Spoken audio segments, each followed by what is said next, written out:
26 हो जाएंगे। और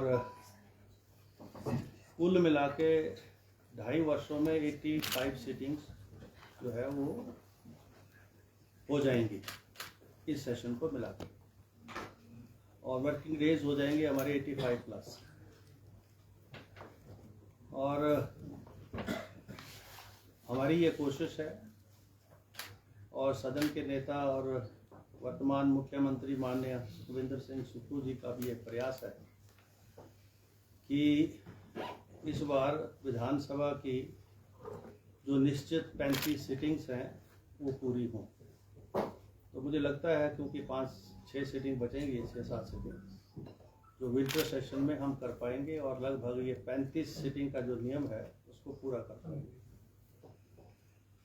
अभी तक जो सूचनाएं माननीय सदस्यों से, पक्ष और विपक्ष से प्रश्नों के रूप में जो विधानसभा को मिल चुकी हैं वो लगभग 830 हैं, और इसमें जो मौखिक रूप से जो प्रश्न पूछे जाने हैं जिनको स्टार्ट क्वेश्चन बोला जाता है वो 679 है, और अनस्टार्ट जिनके लिखित उत्तर आने हैं वो 151 है।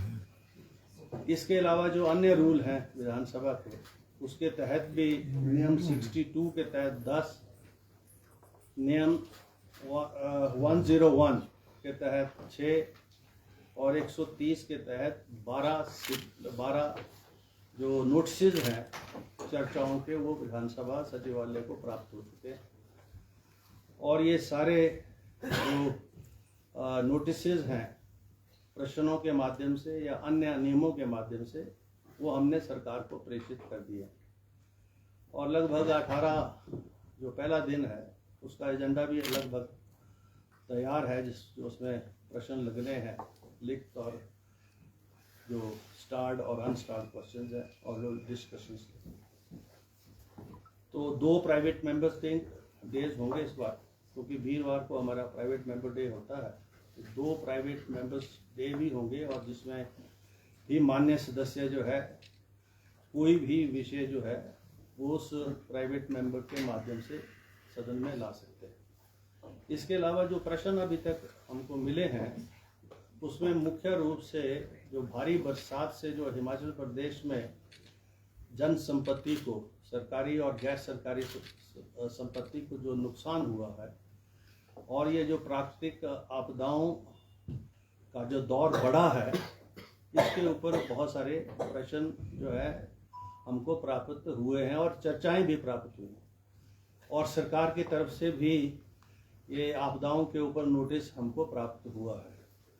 तो ये जो है ये विषय मुख्य रूप से रहेंगे। बाकी स्कूलों में नियुक्तियाँ, वैकेंसी पोजीशंस जो जनरली जो है हर प्रश्न, हर सत्र में पूछे जाते प्रश्न हैं, इंफ्रास्ट्रक्चर से रिलेटेड, सड़कों के निर्माण से रिलेटेड, सड़कों की रिपेयर से रिलेटेड, IPH की स्कीमों से रिलेटेड, फ्लड प्रोटेक्शन के वर्क से रिलेटेड, ऐसे बहुत सारे विषय जो है विधानसभा में प्रश्नों के माध्यम से और चर्चाओं के माध्यम से हमको प्राप्त हुए हैं।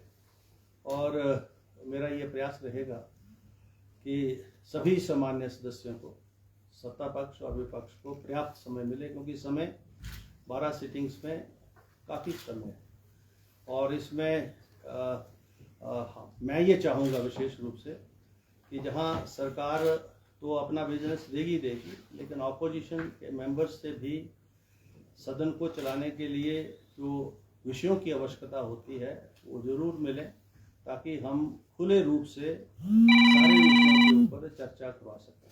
और मुझे उम्मीद रहेगी कि सत्ता पक्ष और विपक्ष सभी मान्य सदस्यों से मुझे सहयोग मिलेगा सदन के संचालन के लिए। हमने 18 तारीख को सर्वदलीय मीटिंग भी रखी है, जो पहला दिन है, और 2 बजे उस दिन विधानसभा शुरू होगी। 12 बजे हमने जो है माननीय पार्लियामेंट्री अफेयर मिनिस्टर, नेता प्रतिपक्ष और चीफ व्हिप जो दोनों पार्टियों के हैं, deputy chief whip Sukhram Chaudhary ji और केवल सिंह पठानिया, उन सबको हमने ऑल पार्टी मीटिंग में भी बुलाया।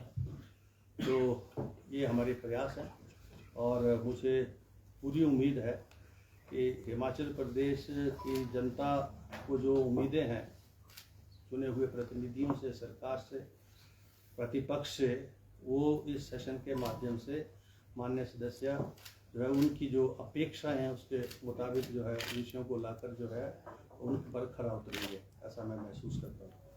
और आप सबका बहुत बहुत धन्यवाद, आभार। Thank you very much. Any question related to session on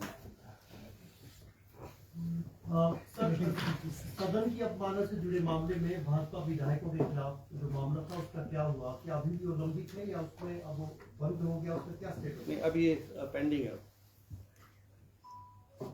Pathan जी, एक 2-3 दिन से सोशल मीडिया में एक बात आ रही है कि सदस्यों के और मंत्री परिषद के वेतन भत्ते बढ़ाए जा रहे हैं और उसमें कुछ एक लिमिट भी बताई है।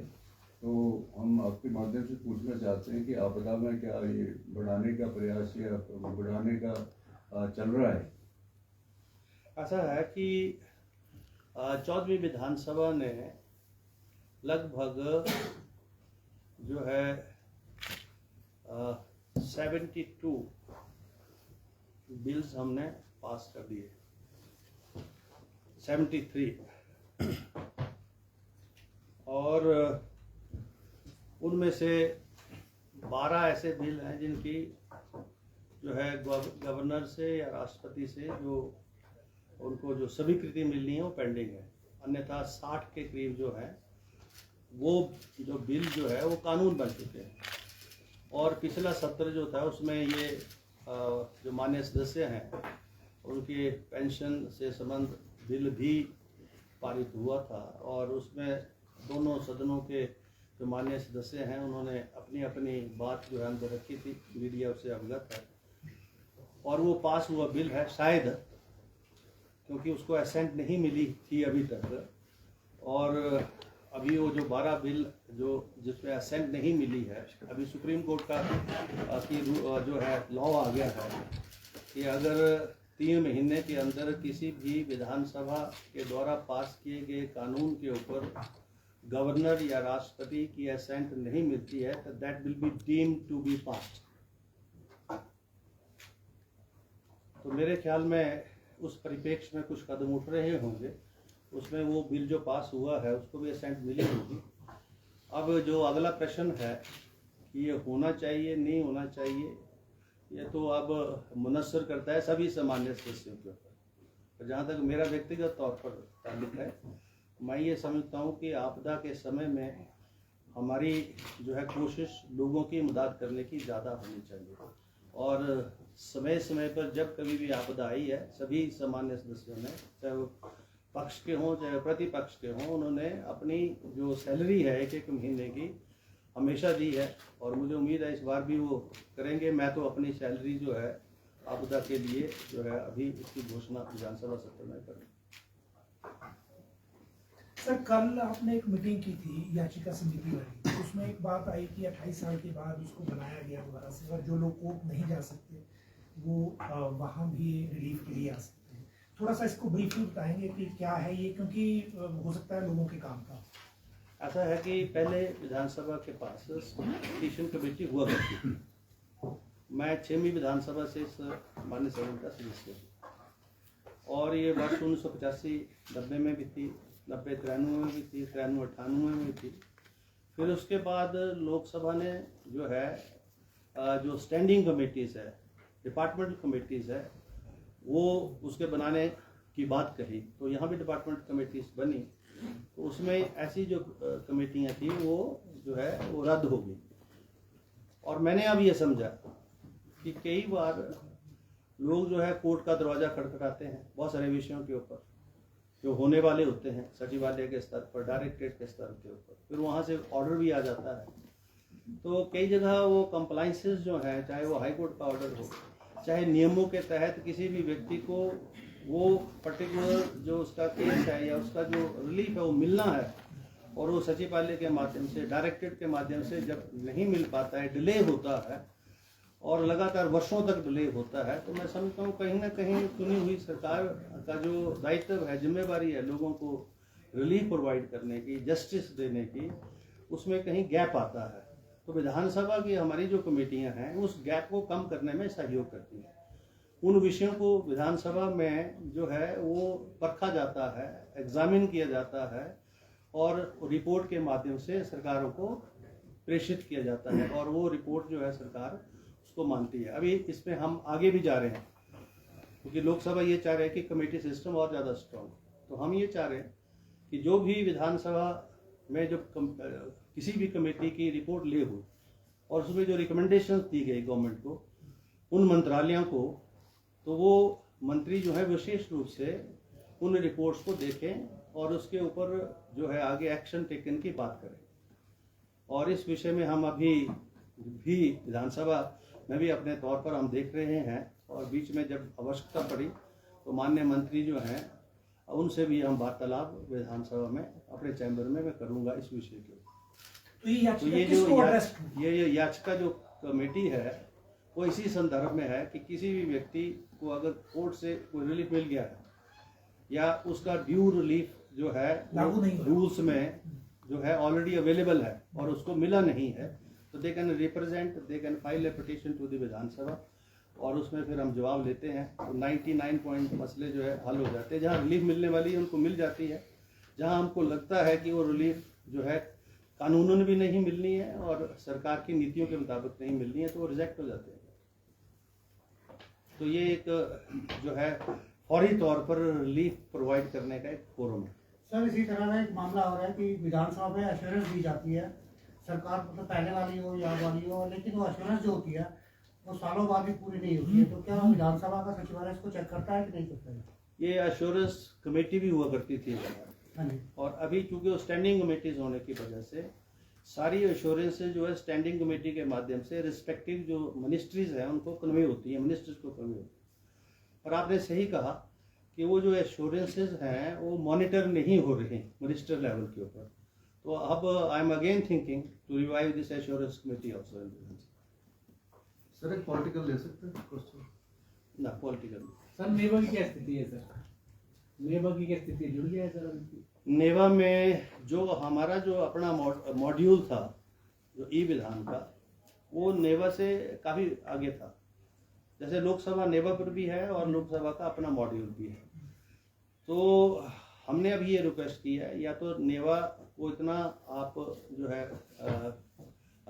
इसको इक्विप कर दें और परफेक्ट कर दें ताकि ये रेप्लिकेट कर सके ई मॉड्यूल को।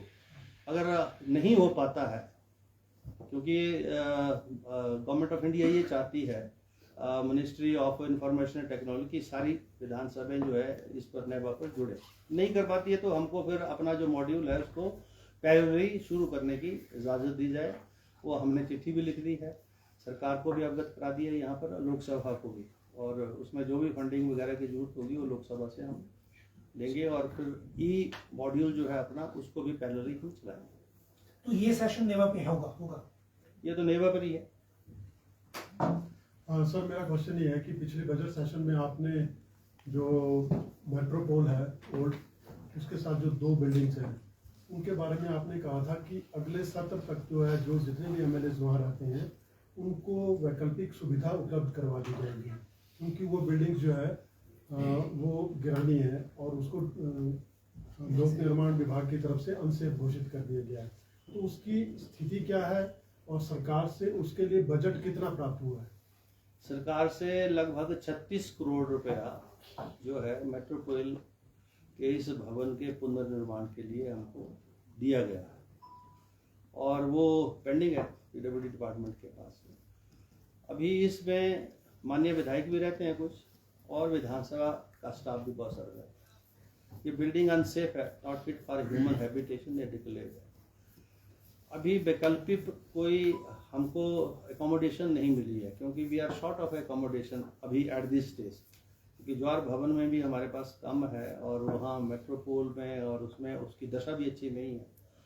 तो इसलिए ये सब जो परिस्थितियाँ हैं जिसकी वजह से इसका वोकेशन वगैरह का जो काम है वो अब हम सभी से सलाह मशवरा कर कर जो है इसको आगे बढ़ाएंगे, ताकि वैसे तो सरकार ने तो क्लियर कर दिया है, गवर्नमेंट ने क्लियर कर दिया है कि जो लोग वहाँ रहते हैं उनके लिए किराया वगैरह भी मतलब 1200, 1800, 2200 तक की घोषणा जो है सरकार ने कर दी है कि उनको ये किराया जो है सरकार की तरफ से मिलेगा और विधानसभा के माध्यम से मिलेगा, लेकिन अभी वो कॉन्सेंसस नहीं बन पाया। तो जब तक नहीं बनता तब तक, और दूसरा जब तक एकोमोडेशन अवेलेबल नहीं होती है।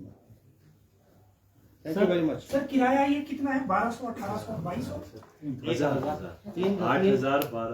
3 स्लैब है। नहीं उन्होंने मुख्यमंत्री द्वारा रिवाइज कर दिया था। हजारों में सर आपने 100 बोला।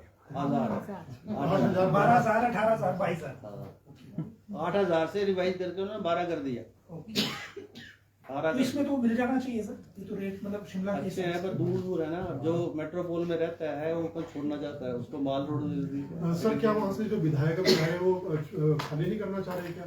उनको आप नहीं, विधायक तो खाली करना चाह रहे हैं, लेकिन उनको अल्टरनेटिव अकोमोडेशन तो अवेलेबल हो। अच्छा। इशू ये है सर, जिस तरह से अभी कांग्रेस अध्यक्ष की बात चल रही है कि उनको बनाया जा रहा है, एक बात ये भी निकली है कि विधानसभा के अध्यक्ष हैं उनको मंत्रिमंडल में लिया जाए। क्या आप पहले भी कह चुके हैं कि मैं जिस पद पे शोभित हूँ उसी से खुश हूँ? No comment. Thank you very much.